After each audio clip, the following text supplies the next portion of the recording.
శాస్త్రి గారు, మకర రాశి వారికి ఈ సంవత్సరం ఎలా ఉందో వివరించండి.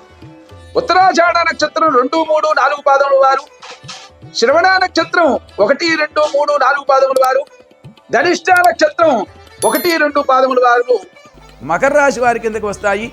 ఆదాయం 8, వ్యయం 14, రాజపూజ్యం 4, అవమానం 5.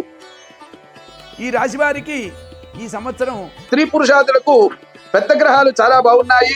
శని యొక్క రాశి ఇది.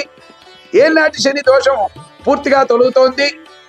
తాము పట్టిందంతా కూడా బంగారం అన్నట్లుగా ఉంటుంది. గృహంలో మంచి శుభకార్యాలు జరుగుతాయి. అన్ని వర్గాల వారికి గడిచిన 2 సంవత్సరాల కంటే చాలా బాగుంటుంది. స్వశక్తి సామర్థ్యం పెరుగుతుంది.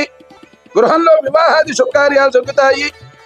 మీ కుటుంబ స్థానం ఎక్కువగా ఉంటుంది. కొంత అధిక ధనం ఖర్చు అవుతూ ఉంటుంది. మొత్తం మీద ఈ రాశి స్త్రీ పురుషాదులకు యోగ కాలం అని చెప్పుకోవచ్చు. పెద్ద గ్రహాల అనుకూలత వల్ల జీవితం చాలా ఆనందదాయకంగా ఉంటుంది. సబ్స్క్రైబ్ చేయండి, లైక్ చేయండి, షేర్ చేయండి.